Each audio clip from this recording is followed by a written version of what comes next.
జయ తల సద్గురు ప్రభు మహారాజుకు జయ. అమ్మ ఏంటంటే అమ్మ, ఇప్పుడు మనం చెప్పుకున్నాం కదా, ఇది చాలా సింపుల్గా అనిపిస్తుంది. రుణానుబంధ రూపేణ పశు పత్ని సుత ఆలయ. అర్థమైందమ్మా? మనకు ఏదైతే ప్రాప్తం ఉన్నదో అది ఈ ప్రపంచం మొత్తం కలిసి ప్రయత్నం చేసినా మనకు ప్రాప్తించేదాన్ని ఆపలేరు. మనకు వచ్చేటువంటి ప్రాప్తం లేదనుకోమ్మ, మనం ఎంత ప్రయత్నం చేసినా అది రాదు. మనకు వచ్చే ప్రాప్తం ఉంటే అప్రయత్నంగానే వస్తుంది. అర్థమైందమ్మా? ఇప్పుడు ఏంటంటే అమ్మా, మనకు రావాలని రాయబడి ఉందనుకోమ్మా, మనకు రాయాలని రాయబడి ఉన్నప్పుడు ఎవరు ఆపలేరు.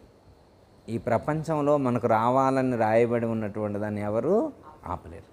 మనకు వచ్చే ప్రాప్తం లేదనుకోము, మనకు వచ్చే ప్రాప్తం లేదు, మనం అనుభవించేటువంటి యోగ్యత మనకు లేదు, మనకు కానీ మన పిల్లలకు కానీ మన కుటుంబ సభ్యులకు లేదనుకోమ్మా, దాన్ని ఎవరు ఎంత ప్రయత్నం చేసినా తీసుకురాలేదు. ఇక అది రిటర్న్ రాదు. ఇదేంటంటే అమ్మా, రుణానుబంధంగా వచ్చేటువంటిది అన్నమాట. మనకు అనుభవించేటువంటి యోగ్యత ఉన్నదా లేదా అనేటువంటిది అక్కడ రాయబడి ఉంటుంది అన్నమాట. అర్థమైందమ్మా? అందుకని మనం భగవంతుని మీద భారం వేసి మనం చేయాల్సినటువంటి ప్రార్థన చేస్తే మళ్ళీ మనం చేయాల్సిన ప్రయత్నం కూడా మనం చేయాల్సిన ప్రయత్నం చేయాలా, భగవంతుని మీద భారం వేయాలి.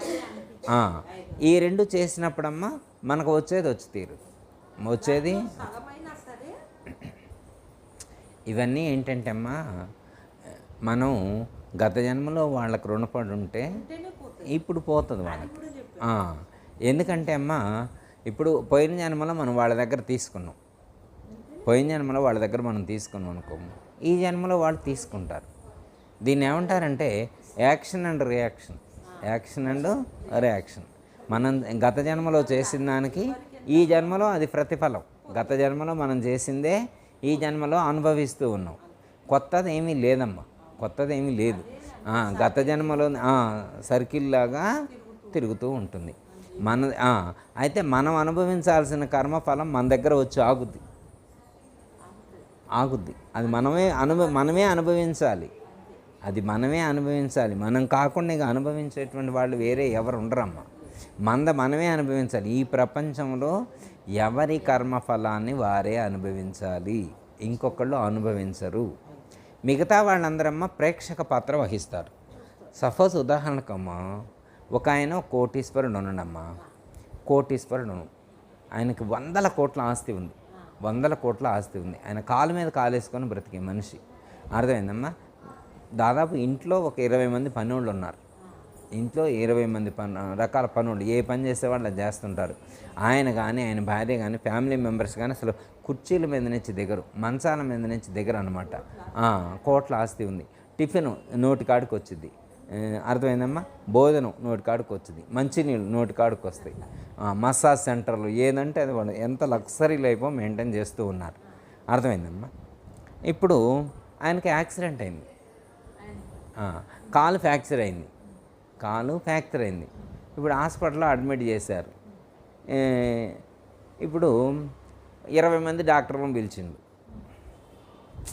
ఇప్పుడు చుట్టూ 20 మంది డాక్టర్స్ ఉన్నారు, కాలు నొప్పి లేస్తుంది. ఇప్పుడు ఆ డాక్టర్లు ఏమైనా తలా కొద్దిగా పంచుకుంటారా? ఎందుకని? ఇంత ఆస్తి ఉందిగా.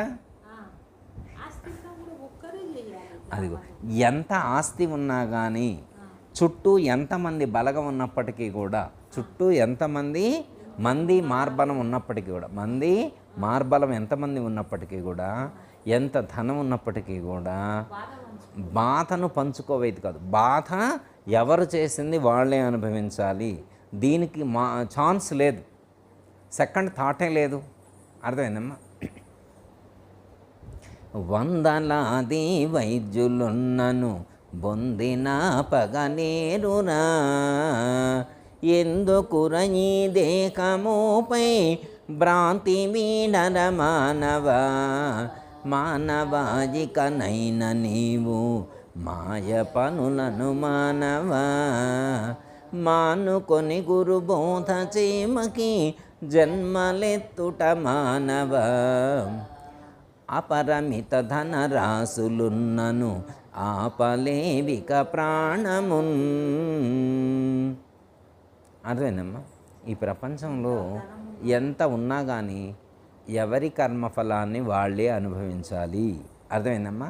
ఎంత ఇప్పుడు కాలుకు దెబ్బ తగిలిందని ఇంటికి తీసుకొచ్చారు, ఇంటికి డిశ్చార్జ్ చేశారు. డిశ్చార్జ్ చేసిన తర్వాత పెద్ద హాల్లో మంచి బెడ్ వేశారు, హాయిగా పడుకుండు. చుట్టాలు చూడటానికి 30 మంది వచ్చారు. చుట్టాలు చూడటానికి 30 మంది వచ్చారు. మంచం చుట్టూ కుర్చీలు వేసుకొని కూర్చున్నారు. ఓ బాబాయు, ఓ మామయ్య, ఓ తాతయ్య, ఇట్లా అందరూ ప్రేమగా పలకరిస్తున్నారు. నొప్పి ఎవరు భరించాలి?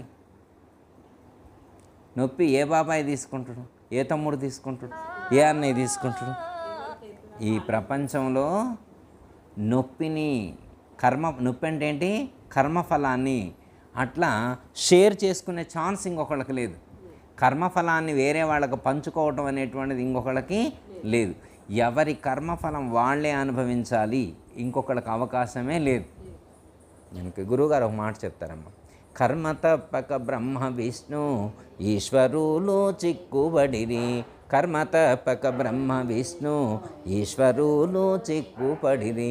గర్వపడకు దండివాడని గర్వమణచును యముడు నీకు. గర్వపడకు దండివాడని గర్వమణచును యముడు నీకు. మానస నీ వినావే భూతమూల చట్టమే మోగనావే.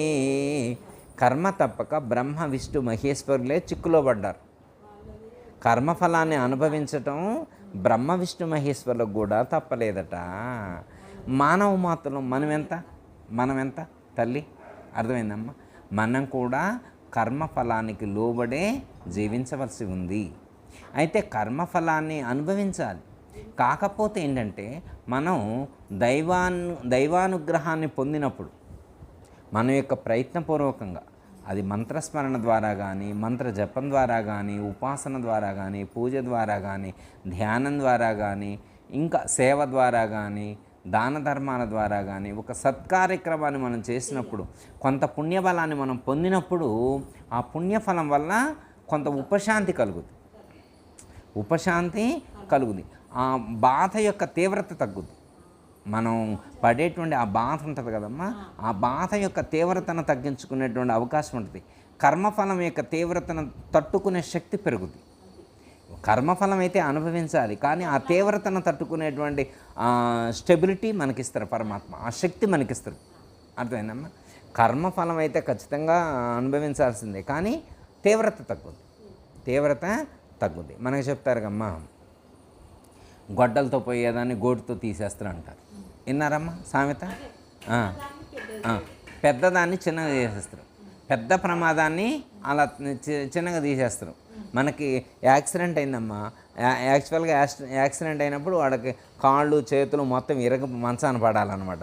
అలా కాకుండా వీళ్ళు భక్తులు అయినప్పుడు 10 మంది మేలుకోరి ఈ సమాజంలో లోక కళ్యాణం కోసం సత్కర్మలు చేసినప్పుడు కాళ్ళకి చేతులకే తగులుతాయి, కానీ పైన దెబ్బలు తగిలి వాళ్ళకి మంచి జరుగుద్ది. అర్థమైందమ్మా? అంత తీవ్రత ఉండదన్నమాట, అంత ఇబ్బంది వీళ్ళు పడరన్నమాట. కొంచెం తక్కువ ఇబ్బందితో తప్పించుకోగలుగుతారు. అర్థమైందమ్మా? అదే అనమాట. అంటే మనం ధర్మంగా జీవించినప్పుడు, దైవానుగ్రహాన్ని పొందినప్పుడు, సత్కర్మానుష్ఠానం చేసినప్పుడు, పుణ్యఫలాన్ని మనం పొందినప్పుడు మనకు ఆ కర్మఫలం యొక్క తీవ్రత తగ్గుతుంది. కర్మఫలం యొక్క తీవ్రత తగ్గినప్పుడు మనం సుఖంగా ఈ ప్రపంచంలో, ఈ లోకంలో జీవించేటువంటి అవకాశం ఉంటుంది. కష్టం రాదని కాదమ్మా, కష్టం వస్తుంది. కాకపోతే ఆ కష్టాన్ని ఎదుర్కొనే శక్తి కూడా ఇస్తాడు పరమాత్మ. ఇప్పుడు ఒకళ్ళకి ఎట్లా అంటే అమ్మా, యాక్సిడెంట్ అవ్వాలని రాస్తుంది వాళ్ళ కర్మఫలంలో యాక్సిడెంట్ అవ్వాలని చెప్పి రాస్తుంది. కర్మఫలంలో యాక్సిడెంట్ అవ్వాలని రాస్తుంది. ఆయన ఏం చేసిందంటే, ఇవాళ మధ్యాహ్నం 2ంటికి యాక్సిడెంట్ కావాలని రాస్తుంది. అయితే ఆయన వస్తా దేవాలయం దగ్గరికి వెళ్ళి అక్కడ అనాథ పిల్లలు ఒక 20 మంది కనబడితే వాళ్ళందరికీ మంచిగా భోజనాలు పెట్టించి వచ్చింది. రావటం వల్ల యాక్సిడెంట్ అయింది. కాకపోతే ఈయనకి యాక్చువల్గా ఈయన కర్మఫలంలో కాళ్ళు 2 ఇరగాల, కానీ ఈయన యాక్సిడెంట్ అయింది ఎక్కడంటే హాస్పిటల్ ముందే పడ్డాడు. ఈయన అదృష్టమే. ఇప్పుడు మంచి పని చేసిండుగా అమ్మ, మంచి పని చేయటం వల్ల ఏమైందంటే ఎక్కడో అడవిలో కింద పడకుండా, ఇప్పుడు ఎక్కడో అడవిలో పడ్డాడు అనుకో అమ్మ, ఏముంటుంది, హాస్పిటల్కి వచ్చేసరికి సగం పెరిగిద్ది. ఇంకా ఇప్పుడు ఏమైందంటే అంబులెన్స్ కూడా రావాల్సిన అవసరం లేదు, డైరెక్ట్ స్ట్రెచ్చర్ తీసుకొని వచ్చి హాస్పిటల్లోకి తీసుకెళ్ళి అడ్మిట్ చేసుకున్నారు. విత్ ఇన్ మినిట్స్లో ట్రీట్మెంట్ చేస్తారు. ఎమ్మటే తెల్లారిపాటికి తిరుగుతూనే ఉన్నాడు. ఏంది అంటే వస్తా 20 మంది పిల్లగాళ్ళకి అన్నదానం చేసి వచ్చిండు, 20 మంది అనాథలకి మంచి ఫుడ్ పెట్టించండి అనమాట. పుణ్యఫలం. అందుకే మంచి పని చేసినప్పుడు ఆ మంచి ఫలం మనకి సపోర్ట్గా ఉంటుంది. చూడండి అమ్మ, మనకి వెనకటి రోజుల్లో మన పెద్దవాళ్ళు ఏమనేవాళ్ళు అంటే, ఏదైనా ప్రమాదం జరిగిందనుకో అమ్మ, ఏమంటారంటే వీడు ఏ జన్మలో చేసిన పుణ్యం అడ్డుపడింది, పుణ్యం అడ్డుపడింది అంటారు. విన్నారమ్మ ఈ మాట? అదే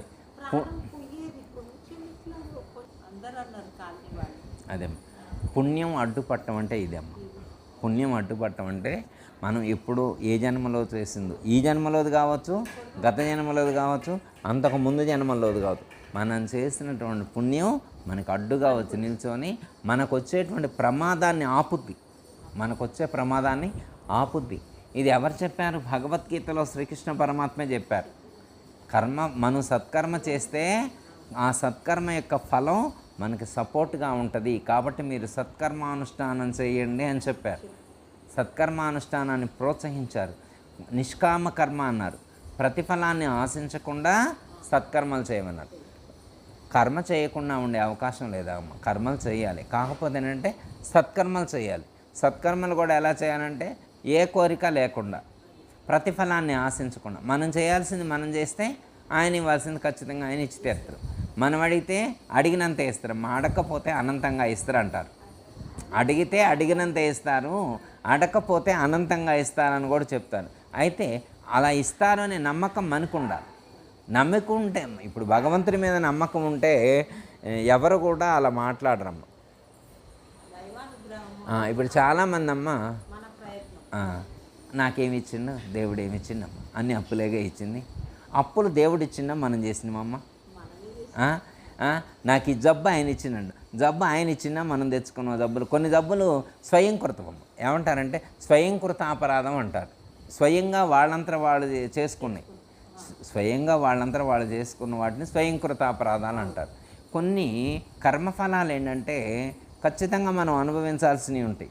మనం అనుభవించాల్సినవి ఉన్నప్పుడు మీరు ఎన్ని యోగ శాస్త్రాలు చదివినప్పటికీ కూడా, ఎన్ని ఆసనాలు వేసినా, ఎన్ని ఆహార నియమాలు పాటించినా కానీ, ఎన్ని టిప్స్ ఫాలో అయినా కానీ అది అనుభవించేది ఖచ్చితంగా అనుభవించి తీరవలసిందే అని చెప్పారు. ఎందుకంటే ఒక ఆయన అంటాడు, నేను యోగా చేస్తున్నా కదా జబ్బు నా దరి చేరదన్నాడు. నేను ఆసనాలు వేస్తున్నా జబ్బు నా దరి చేరదన్నాడు. నేను అమృతాహారాన్ని చేస్తున్నా నా జబ్బు నా దరి చేరదన్నాడు. కానీ కొన్ని కర్మఫలాలు ఉంటాయమ్మ. మనకేంటంటే జబ్బులు ఎట్లా వస్తున్నాయి అనుకుంటున్నాం మనం? మనిషికి జబ్బులు ఎట్లా వస్తున్నాయి అనుకుంటున్నారు? చాలామంది ఏమనుకుంటున్నారంటే ఎందుకు వస్తున్నాయో తెలుసమ్మా జబ్బులు. ఇంకోటి ఏంటో చెప్తామ్మా ఏనండి, మీకు అర్థమయ్యేటి ఇంకోటి చెప్తా. ఎవరికైనా జబ్బు వచ్చిందనుకో, అయ్యో పాపం అట్లయింది అంటాం, అయ్యో పాపం అట్లయింది అంటాం. కింద పడ్డాడు, అయ్యో పాపం కాలు ఇరిగిందంట వాడికి అంటాం. అర్థమైందమ్మా? ఒకళ్ళకి సపోజు ఆపరేషన్ చేస్తారంట, నిన్న దాకా బాగుండు, అయ్యో పాపం వాడికి ఆపరేషన్ అయిందంట. ఆపరేషన్ ఎందుకైంది? ఆపరేషన్ అయిందంట్లా డైరెక్ట్ అంట్లా, పాపం ఆపరేషన్ అయింది, పాపం వల్ల ఆపరేషన్ అయింది.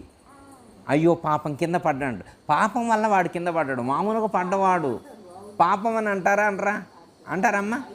ఇప్పుడు వాడు కింద పడ్డాడు అనుకో, అయ్యో పాపం కింద పడ్డాడు, అయ్యో పాపం, పాపమే వాడిని పడేసింది. అయ్యో పాపం వల్ల వాడు పడ్డాడే, మోకాలు ఇరిగింది, 2 కాళ్ళు వీడిని అసలు అంటే వాడు ఎందుకు పడ్డాడో వీడే చెబుతున్నాడు, డిసైడ్ చేస్తున్నా కానీ వాడికి తెలియట్లేదు అనమాట. ఒరే నువ్వు ఉత్తగా కాదురా పడ్డది, పాపం చేయటం వల్లే పడ్డడవరా అని అయ్యో పాపం అంటాడు. అయ్యో పాపం కింద పడ్డవారా అంటాడు. అంటే పాపం వల్ల కింద పడ్డాడు, పాపం వల్ల హాస్పిటల్కి వెళ్ళాడు, పాపం వల్ల ప్రాబ్లమ్స్ ఫేస్ చేస్తున్నాడు, పాపం వల్ల అప్పులైంది. అర్థమైందమ్మా? మనం ఈరోజు అనుభవించేటువంటి జబ్బులు కానీ, ఈరోజు అనుభవించేటువంటి దుఃఖాలకు కానీ కారణం దుష్కర్మ ఫలమే. మనం గత జన్మలలో చేసినటువంటి కర్మఫలం యొక్క రిజల్ట్ అలా ఉంది. ఇప్పుడు చాలామంది అనేది ఏంటంటమ్మా, యోగా గురువులకు కూడా ప్రాబ్లమ్స్ ఉన్నాయి. యోగా వాళ్ళకు కూడా కొంతమందికి ఉన్నాయి. నేను చెప్తా ఓకే. దీనికి వేదాంతంలో ఒక మాట చెప్పారమ్మా. ఏం మాట అంటే, పూర్వజన్మ కృతం పాపం వ్యాధి రూపేణ పీడ్యతే. విన్నారా ఈ మాట? అమ్మ అమ్మ లక్ష్మి గారు విన్నారా? పూర్వజన్మ కృతం పాపం వ్యాధి రూపేణ పీడ్యతే అంటే మనం పూర్వజన్మలో చేసినటువంటి కర్మఫలాలు ఎలా అనుభవిస్తాము? వ్యాధి రూపేణ పీడ్యతే. అది వ్యాధుల రూపంలో వచ్చి పీడిస్తాయి. ఆయన యోగా టీచరే.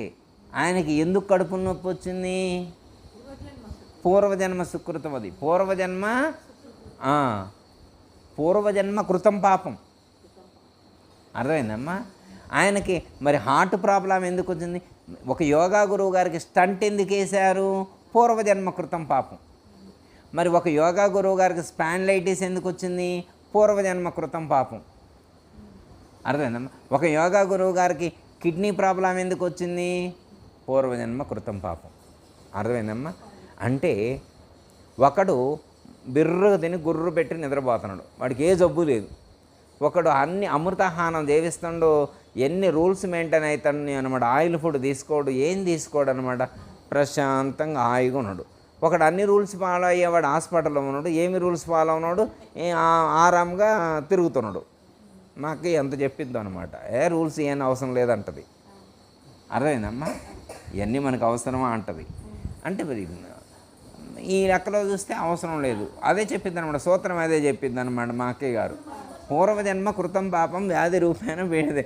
వాడికి పూర్వజన్మ పాపం వల్ల జబ్బు రావాలి తప్ప ఇప్పుడు నువ్వు ఈ రూల్స్ ఫాలో అయితే మాత్రం, రూల్స్ ఫాలో అయితే ఉండే ప్రయోజనం కూడా ఉంటుంది తల్లి. కాకపోతే మొత్తం అలా కొట్టేయకూడదు, అలానే కొట్టేయకూడదు.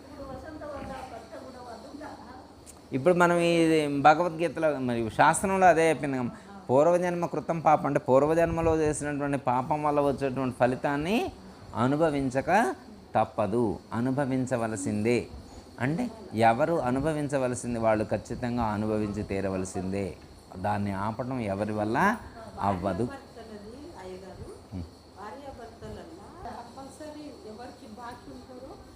ఎవరికి ఎంత బాకీ ఉంటే అమ్మా పుట్టిన తర్వాత అంత రుణం తీసుకొని వెళ్తారు. చెప్తే నేనమ్మా, పిల్లగాడు ఒక ఆయన ఇలా శత్రువమ్మ, ఇప్పుడు డబ్బులు ఇచ్చిండు, 10 లక్షలు ఇచ్చిండు. 10 లక్షలు ఇస్తే ఆయన ఇయ్యట్లేదు. నేను రోజు అడుగుతున్నా పోయి, ఈరా నాకు అవసరం ఉంది, ఈరా నాకు అవసరం ఉందంటే ఇయ్యట్లేదు. ఇట్లా కొన్ని రోజులు గడిచిపోయింది, ఆయన బాకీ ఇయ్యలేదు, నేను చనిపోయింది. 10 లక్షలు 10 లక్షలు 10 లక్షలు అనుకుంటూ చనిపోయాడు. 10 లక్షలు 10 లక్షలు 10 లక్షలు అనుకుంటూ పుట్టుకో అన్నాడు. ఇప్పుడు 10 లక్షలు అనుకుంటూ పుట్టుకో అన్న తర్వాత ఇప్పుడు ఆయన ఇయ్యలేదు కదా. ఇప్పుడు ఆ చనిపోయిన ఆయన ఏం చేసిందంటే వీళ్ళ ఇంట్లో మనవడై పుట్టిండు. అర్థమైందమ్మా? వాడు 10 లక్షలు ఇయ్యలేదుగా, వసూలు చేసుకోవడానికి రావాలి కదా. మరి విడిగా అడిగితే ఇయ్యట్లే కదా. ఇప్పుడు మనవడి రూపంలో వచ్చిండు, వాళ్ళ మనవడి రూపంలో వచ్చిండు. ఇదొకటి, అట్లయినా వసూలు చేస్తారు. ఇంకోటి ఏంటంటే మనవడి రూపంలో వచ్చిన తర్వాత ఈయన ఆ పిల్లగాడికి రావటమే హార్ట్కు 2 హోల్స్ వేసుకొని వచ్చిండు పిల్లగాడు. ఈయన పిల్లగాడిని తీసుకెళ్ళి హాస్పిటల్లో అడ్మిట్ చేశారు. హాస్పిటల్ తీసుకొస్తే మరి వాళ్ళ కొడుకు దగ్గర ఏం లేవు, ఈయనే పెట్టామంట. ఇప్పుడు ఆ 10 లక్షలు ఎఫ్డి వేసిండు కదా, ఆ ఎఫ్డి తీసిండు. ఆ ఎఫ్డికి వడ్డీ 2 లక్షలు అయింది. 12 లక్షలు హాస్పిటల్లో కట్టిండు.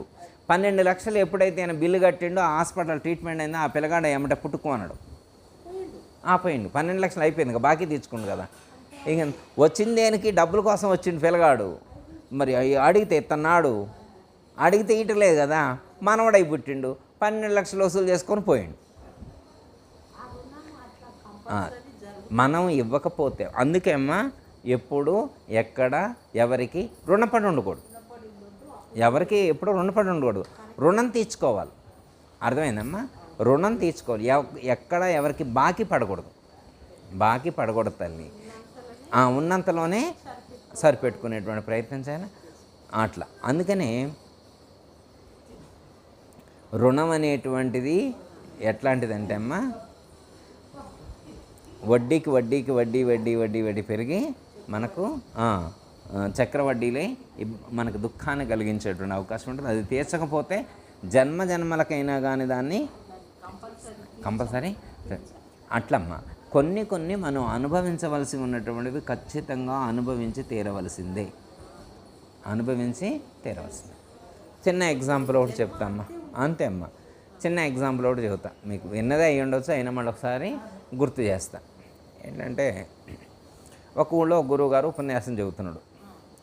ఇదే చెప్పిండు అనమాట, కర్మఫలాన్ని ఎవరైనా అనుభవించాల్సిందే. మరి శ్రీరామచంద్రునైనా కానీ అనుభవించారు, అరణ్యాలకు వెళ్ళాడు. మరి కౌసల్య కూడా కర్మఫలాన్ని అనుభవించింది. అంటే మళ్ళీ వచ్చే జన్మలో దేవకిగా జన్మించి మరి కొన్ని సంవత్సరాల పాటు జైల్లోనే జీవితం గడపాల్సి వచ్చింది. కౌసల్య దేవకిగా జన్మించి మరి కారాగారంలోనే, కంసుడు చెరలో కారాగారంలో ఉండి అనుభవించవలసినటువంటి పరిస్థితి వచ్చింది. ఇట్లా ఇవన్నీ మనకు చెప్తున్నాడు, ఉపన్యాసం చెప్తున్నాడు. ఒక ఆయన నేను నమ్మను అన్నాడు. ఏం మీరు చెప్పేది ఇదంతా కట్టుకథలు, అంతా ఉళ్ళకే అబద్ధం, నేను నమ్మనండి అన్నాడు. నేను నమ్మను అన్నాడు. ఇప్పుడు ఆయన నమ్మించాల్సిన అవసరం ఈయనకు లేదు. ఈయనకేం అవసరం అమ్మా? ఈయన తెలుసుకున్నది. ఇప్పుడు నేను అనుకోమ్మా, భగవద్గీతలో చెప్పిందో మా గురువుగారు చెప్పిందో నాకు గుర్తున్నది నేను చెబితే అమ్మ అవతల వాడిని నేను నమ్మన్నాను అనుకో, నాకేంటి అవతల వాడు నమ్మితే ఏంటి, నమ్మకపోతే ఏంటి? నేను తెలుసుకున్నది నేను చెప్తున్నా, నీకు నమ్మకం అనిపిస్తే నమ్ము, లేకపోతే లేదు. అయితే ఆయన నమ్మనన్నాడు. ఎందుకో గురువుగారికి అనిపించింది వీడికి నమ్మకం కలిగిస్తే బాగా అనుకున్నాడు. వీడికి నమ్మకం కలిగిస్తే బాగా అన్నాడు. సరే గురువుగారు మీరు ఏదైనా చెప్పండి, రేపు నా జీవితంలో జరిగేటువంటి సంఘటన ఫలాంత జరిగిద్దని చెప్పండి, దాన్ని నేను తప్పించుకొని వచ్చి మీకు చూపించి ఛాలెంజ్గా కర్మఫలం అబద్ధం అని నేను ప్రూవ్ చేస్తా అన్నాడు. సరేనాయన మరి చూద్దాం, ట్రై చేద్దాం అన్నాడు. ఆయన మహాజ్ఞాని ఆ గురువుగారు కూడా. ఆయన యొక్క దివ్య జ్ఞానంతో ఆలోచించి, నాయన రేపు మధ్యాహ్నం 12:32 రేపు మధ్యాహ్నం 12:32 నువ్వు పాయసం తినే యోగ్యత నీకుంది. పాయసం తినే యోగ్యత ఉన్నది. దాన్ని నువ్వు తప్పించుకొని చూడు. 12:32 తర్వాత నేను పాయసం తినలేదని చెప్పి నా దగ్గరకు వచ్చి చెప్పు, నేను ఈరోజే ఈ గురుత్వం వదిలేసి నీకు శిష్యుడిగా ఉంటా, మీ ఇంట్లో ఏది చెబితే అది పని చేస్తా అన్నాడు. నీకు దాసుడికి దాసునై ఉంటా, నువ్వు ఏది చెబితే అది చేస్తా, రేపటి నుంచి నీకు గుమస్తాగా పనిచేస్తా, నీకు పో అన్నాడు. చెప్తారు. ఈయన అంటాడు, గురువు గారు మీరు అంత మాట అనాల్సిన అవసరం లేదు, ఛాలెంజ్ ట్రై చేద్దామని నేను ట్రై చేద్దామని అనుకున్నా, రేపు 12:32 కల్లా నేను పాయసం తినకుండా మీ దగ్గరకు రావాలి అంతేగా అన్నాడు. అంతేనాయన అన్నాడు. రేపు మధ్యాహ్నం 12:32 తర్వాత నువ్వు నన్ను కలువు. 12:32 తర్వాత కలిసేప్పుడు గురువుగారు నేను ఈరోజు పాయసం తినలేదు అని నువ్వు నాకు చెప్పాలన్నాడు. ఓకే గురువుగారు అన్నాడు. ఈయన గురువుగారికి ఈ భక్తుడికి ఇద్దరికే ఈ అండర్స్టాండింగ్ అనమాట. ఇక తెల్లవారుదామనే లేచండి, ఎవరికి చెప్పాల. మరి ఎవరికి తెలుసు? గురువుగారితో ఈయనకు ఛాలెంజ్ చేసినట్టు ఎవరైనా తీసుకొచ్చి గురువుగారు శిష్యులైనా కానీ బలవంతంగా పెట్టేయొచ్చుగా అని ఎవరికి చెప్పాల. ఎవరికి చెప్పకుండా తెల్లవారుదాం 4ంటికే లేచి అడవికి పోయిండు. ఎవరు చూడకుండా అడవికి పోయిండు. తెల్లారుదామును లేచి సద్దనం ఉంటే తిని అడవికి పోయిండు. అడవికి పోయి బాగా గుబురుగా ఉండేటువంటి ఒక చెట్టు చూసుకున్నాడు. మళ్ళీ కింద ఉంటే వీళ్ళు చూస్తే మళ్ళీ తీసుకొచ్చి ఏమైనా పెడతారేమని చెప్పి గుబురుగా ఉన్న చెట్టు చూసి పైకెక్కిండు. ఇక ఆ చెట్టు మీద ఉన్నట్టు వీడికి ఒక్కడికే తెలుసు, ఇంకెవరికి తెలియదు. ఆ చెట్టు మీద వీడు ఉన్నట్టు వీడికి ఒక్కడికే తెలుసు, ఎవరు కనబడకుండా ఉన్నాడు. ఇవి తెల్లారింది, 6 అయింది, 7 అయింది, 8 అయింది, 9 అయింది, 10 అయింది. ఈయన అనుకుంటున్నాము 10 అయింది, ఇంతవరకు ఎవడు రాలా, ఇంకా 2:32 అయితే ఇంక అయిపోయింది, నేను గెలిచినట్టే అనుకున్నాడు. 10:40 ఒక ఫ్యామిలీ అటుగా వస్తూ ఉన్నారు. ఈ చెట్టుకు దగ్గరనే అక్కడ ఇంకో చెట్టు ఉంటే ఆ చెట్టు కింద వాళ్ళు దిగారు. కారు ఆపుకొని అక్కడ దిగారు. అక్కడ దిగి వీళ్ళు ఆ రోజే పరమన్నం వండుకున్నారు. వాళ్ళు పరమన్నం వండుకున్నారు. అప్పటికే 11:50 అయింది. వండుకోవడం పూర్తయింది, 11:50 అయింది. అది వాళ్ళు తిందామనుకున్నారు. తీసి బౌల్స్లో పెట్టుకొని తిందామనుకున్నారు. ఆ తిన్న అంతలోకి ఆవిడకి ఇలాచి గుర్తొచ్చింది, ఇలాచి పౌడర్ తెచ్చినట్టు. అంతలోకి బందిపోటు దొంగలు అంటారు కదా, వాళ్ళు వీళ్ళని చూసి ఆడుకొచ్చారు. ఈమె వాళ్ళు వాళ్ళు వచ్చే టయానికి ఈవిడ దాని మీద పౌడర్ చల్లింది, ఇలాచి పౌడర్. అయితే తిందామనుకున్నారు. వాళ్ళు దొంగలను చూసి ఏమన్నా చల్లారేమని దొంగలు అనుకున్నారు. చూసిండు, వచ్చి దగ్గరకు వచ్చారు, ఏదో చల్లారు. అయితే వీళ్ళ దగ్గర ఉన్న డబ్బులన్నీ ఆయన తీసుకున్నారు, పంపించేశారు. ఇప్పుడు ఆ వీళ్ళకి ఆకలి అవుతుంది, పరమన్నం తిందామనుకున్నారు. తిందామంటే మరి ఏదో చల్లింది కామా, మరి అదేమన్నా విషం చల్లిందా, అదేమన్నా విషానికి సంబంధించినటువంటి పౌడర్ ఏమన్నా చల్లిందా, ఎట్లా తేలాలి ఇది అంటే వీళ్ళు ఏమనుకున్నారంటే, ముందు ఇది ఎవరికైనా మన నలుగురు దొంగల కాకుండా బయటోడు ఎవరికన్నా కొద్దిగా పెడదాం, వాడు తిన్న తర్వాత బతికితే మనం తిందామనుకున్నారు. సరే ఎట్లా ఏం చేద్దామని ఎతికితే పుట్ట పురుగు లేడా, మనిషి ఒక్కడు కూడా లేడా ఆడ. మరి ఇటు చెట్టు మీద నుండి చూస్తూనే ఉండు, ఏం జరిగేది తెలుస్తూనే ఉంది కానీ సైలెంట్గా ఉండు, మౌనంగా ఉండడు. వాళ్ళు ఏం చేశారంటే ఈ పరమన్నం మొత్తం ఓ దాంట్లో పెట్టుకొని వీడు పైన చెట్టు ఎక్కిన ఆ చెట్టు కిందకే వచ్చి ఆ కింద ఒక మ్యాట్ వేసుకొని పడుకున్నారు. టైం ఉంది అంటే తేలట్లేక ఎవడన్నా దొరికితే వాడికి తినిపించిన తర్వాత వాడు బతుకుంటే విడదాను. చూస్తే పైన కనపడుతుంది. వీళ్ళు చెట్టు కింద పడుకున్నానమ్మా, చెట్టు కింద పడుకుంటే పైన కనపడినా పైన కనపడ్డాడు. ఇక వాడిని కింది దించారు, నేను దిగనన్నాడు. కత్తులు పట్టుకొని రాడు, పెద్ద పెద్ద కత్తులు పట్టుకున్నాడు. అంటే నువ్వు పరమన్నం కొద్దిగా ముందు తిను, నువ్వు తిన్న తర్వాత బతికితే మేము తింటాం అన్నాడు. వాడంటాడు, నేను పులిహార అయిన తింటా, చక్కెర పొంగలైన తింటా, లడ్డూలైన తింటా, ఏదైనా తింటా, బాలుషా తింటా, మైసూరు బాగా తింటా, ఈ పరమన్నం తప్ప ఏదైనా తింటాడు. కాదురా నువ్వు పరమన్నమే తినాలా, నువ్వు పరమన్నమే తినాలన్నారు దొంగలు కథలు.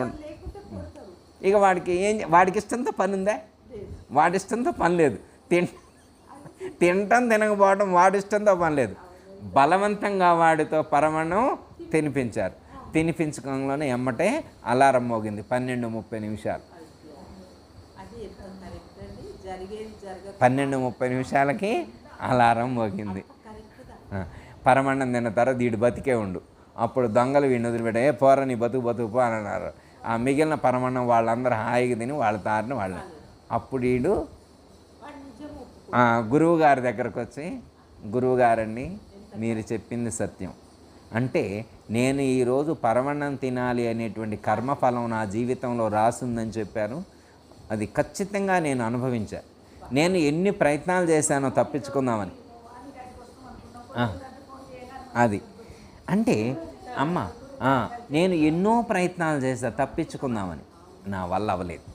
నేను తప్పించుకుందామని ఎన్నో ప్రయత్నాలు చేసినా ఇది నా వల్ల అవ్వలేదు అన్నాడు. ఇంకో ఎగ్జాంపుల్ ఒకటమ్మ, మీకు తెలిసిందే మళ్ళీ ఒకసారి గుర్తు చేస్తా. ఒకరోజు ఒక వైకుంఠంలో మీటింగ్ పెట్టారు. దేవతలందరూ మీటింగ్ పెట్టుకున్నారు. అందరూ ఎవరు వాళ్ళ వెహికల్స్ తోటి వాళ్ళు వచ్చేస్తున్నారు. అర్థమైందమ్మా? వైకుంఠం అంటే కైలాసం నుంచి శివుడు నంది వాహనాన్ని ధరించి వచ్చారు. పార్వతీ పరమేశ్వరులు బ్రహ్మను సరస్వతీదేవి హంస వాహనం మీద వచ్చారు. ఇట్లా దేవతలు వాళ్ళ వాహనాన్ని అధిరోహించి వస్తూ ఉన్నారు. యమధర్మరాజు తన యొక్క వాహనం మీద ఆయన వచ్చాడు. యమధర్మరాజు వాహనం ఏంటి? యమధర్మరాజు వాహనం దున్నపోతు, మహిషం. ఆ వాహనం మీద వచ్చింది.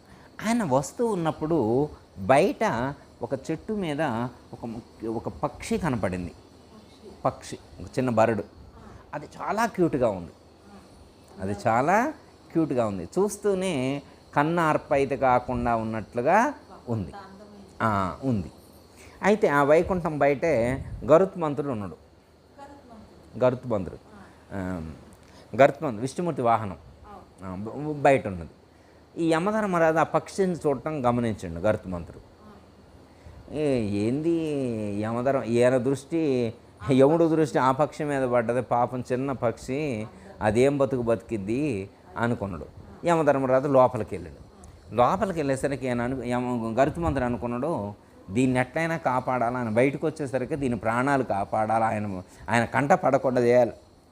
చెప్పి ఆ పక్షిని తీసుకొని 200 కిలోమీటర్ల దూరంలో ఉన్నటువంటి ఒక మర్రి చెట్టు మీద వదిలిపెట్టి వచ్చిండు గరుత్మంతుడు. ఫాస్ట్గా వెళ్ళండి, ఫాస్ట్గా వచ్చిండు. గరుత్మంతుడు ఫాస్ట్గా వెళ్తారు కదా, మన ఫ్లైట్లు కంటే వేగంగా వెళ్తారు గరుత్మంతుడు. వెళ్ళి వచ్చిండు. మీటింగ్ అయిపోయిన తర్వాత యమధర్మరాజు లోపల నుంచి బయటకు వచ్చిండు. కాసేపట్లో బయటకు వచ్చిండు. నేను పని అయిపోగలను వచ్చిండు. వచ్చిన తర్వాత మళ్ళీ ఆ చెట్టుకెళ్ళి చూసిండు, పక్షి కనపడలా. చెట్టుకెళ్ళి పక్షి కనపడలా. ఏదో మనసులో తానే అనుకుంటూ వెళ్తున్నాడు. అప్పుడు గరుత్మంతుడు ఎదురైండు. ఏం స్వామి, ఏం కథ, చెట్టుకెళ్ళి చూసి అటు ఇటు ఏదో మాట్లాడుకుంటున్నావు ఏంటన్నాడు.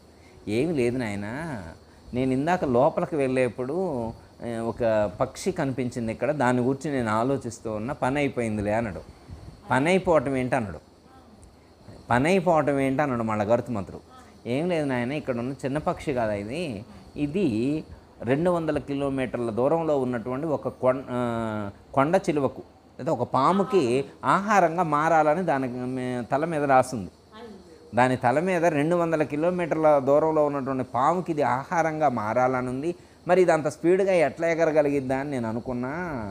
పని పూర్తి చేసి నువ్వులే, నువ్వు సామాన్యుడు కాదుగా, దాని కర్మఫలాన్ని నువ్వు తీర్చి నువ్వులే అన్నాడు. అర్థమైందమ్మా? అంటే 200 కిలోమీటర్లు ఇది ఎంత వేగంగా వెళ్ళినా వెళ్ళలేదు కదా అని చెప్పి ఈయన అర్థమైందమ్మా. అంటే ఈయన ఇప్పుడు గరుత్మంతుడు మంచి చేయాలనుకున్నాడా, చెడు చేయాలనుకున్నాడా? మంచి చేయాలని అనుకున్నాడు కదా. అమ్మ, ఈ ప్రపంచం మొత్తం కలిసి మంచి చేయాలని చూసినా కానీ వాడు అనుభవించవలసినటువంటి కర్మఫలాన్ని ఎవడూ మార్చలేడు. ఒకరోజు ఒక అతనికి కర్మఫలం బలంగా ఉందంట. లక్ష్మీదేవికి స్తోత్రం చేస్తాను, విష్ణుమూర్తికి స్తోత్రం చేస్తాను, ఎట్లయినా విష్ణుమూర్తి అంటాడు, ఏమమ్మా వాడు ఎన్ని అష్టలక్ష్మి స్తోత్రం చేసినా కానీ, అష్టలక్ష్మి అష్టోత్తరాలు చదివినా కానీ వాడి కర్మఫలం మార్చలేము తల్లి అంటాడు లక్ష్మీదేవితోడు. కాదు స్వామి, వాడు చాలా బాధలో ఉన్నాడు. నిన్ననే నాకు లక్ష్మీ సహస్రనామ స్తోత్ర పూజ కూడా చేయించిండు ఆ భక్తుడు, ఎట్లయినా వాడికి నేను సహాయం చేయాలి అని చెప్పింది. చెప్తే సరే, ఇతను అష్టదరిద్రం కర్మఫలంగా రాయబడి ఉందని విష్ణుమూర్తి అంటాడు, నేను బాగు చేస్తాను లక్ష్మీదేవి అన్నది. ఈడ వెళ్తూ ఉంటాడు. లక్ష్మీదేవి ఏం చేస్తుందంటే నగలు, బంగారం నగలమ్మ, 2 కేజీల బంగారం నగలు తీసుకొచ్చి అక్కడ మూట పడేసింది. వాడు వెళ్ళే దారిలో మూట పడేసిండు. మూట పడేస్తే మరి వాడు అప్పుడు దాకా బాగానే వచ్చిన తర్వాత అక్కడికి వచ్చిన తర్వాత వాడికి ఏదో గుర్తొచ్చింది. కళ్ళు లేనోళ్ళు ఎలా నడుస్తారో అలా ప్రాక్టీస్ చేస్తే ఎలా ఉంటుందని చెప్పి మనసులో థాట్ వచ్చింది. అయితే నేను ఇక్కడి నుంచి అక్కడ దాకా కళ్ళు మూసుకొని నడుస్తాను, నేను ప్రాక్టీస్ చేస్తా అని చెప్పి ఆ ధనం మూట ఉన్న కాడ కళ్ళు మూసుకొని నడిచిండు. తర్వాత మామూలుగా నడిచిండు. అప్పుడు విష్ణుమూర్తి అంటాడు, కర్మఫలం వాడికి అలా చేసింది అనమాట. కర్మఫలం కళ్ళ ముందు కనపడుతున్నా కానీ అంటే ఉపయోగపడేటువంటి ధనం వీడి కళ్ళ ముందే ఉంది, కానీ కర్మఫలం కళ్ళు మూసింది. అంటే మనం అనుభవించవలసినటువంటి కర్మఫలితం ఎక్కడ ఉన్నా ఎప్పుడైనా ఖచ్చితంగా అనుభవించి తీరవలసిందే. కాకపోతే ఏంటంటే మనం దైవాన్ని ఆరాధించటం ద్వారా, సత్కర్మానుష్ఠానం చేయటం వల్ల, పుణ్యఫలాన్ని పెంచుకోవటం వల్ల ఆ ఫలం యొక్క తీవ్రతను తగ్గించుకోవచ్చు, ఆ యొక్క వేగాన్ని తగ్గించుకోవచ్చు. అర్థమైందమ్మా? మనం చేయాల్సింది ఏంటంటే కర్మఫలాన్ని మార్చుకోవటం కాదు, తగ్గించుకునే ప్రయత్నం చేయాలి. ఇంకా కర్మఫలం నశింపజేసుకోవాలి అంటే ఇది జ్ఞానం. ఆత్మజ్ఞానాన్ని పొందినటువంటి వాళ్లకు కర్మఫలం నశించిద్ది అన్నారు. ఇక వాళ్ళ కర్మఫలం బాధించదు అని చెప్పి భగవద్గీతలో చెప్పారు. జ్ఞానాగ్ని సర్వకర్మాణి భస్మసాత్ కురుతే అర్జున అన్నారు. జ్ఞానం అనేటువంటి అగ్ని చేత సర్వకర్మఫలాలన్నీ కూడా దగ్ధమవుతాయని మనకు చెప్పడం అనేటువంటి జరిగింది. జ్ఞానాన్ని, ఆత్మజ్ఞానాన్ని ఏ సాధకుడైతే సద్గురువులను ఆశ్రయించి భగవద్గీతలో శ్రీకృష్ణ పరమాత్మ సూచించినటువంటి ఆ యొక్క ఆత్మజ్ఞానాన్ని సముపార్జించుకుంటారో ఆ జ్ఞానాన్ని పొందినటువంటి వాళ్లకు కర్మఫలాలు నశిస్తాయని చెప్పారు. ఇప్పుడు కర్మఫలాలు నశించాలంటే ఏం చేయాలంటే మనం ఆత్మజ్ఞానాన్ని పెంపొందింపజేసుకునేటువంటి ప్రయత్నం చేయాలి. దయతల సద్గురు ప్రభు మహారాజుకు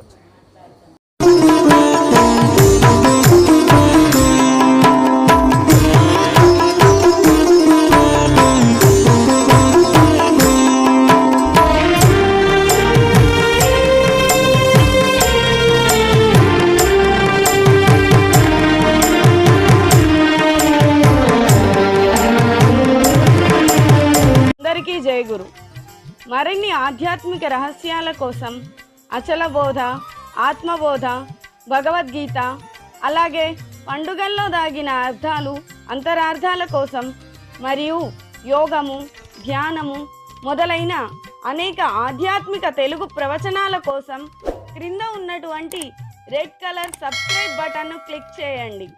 అలాగే ప్రక్కనే ఉన్నటువంటి గంట సింబల్ను నొక్కండి.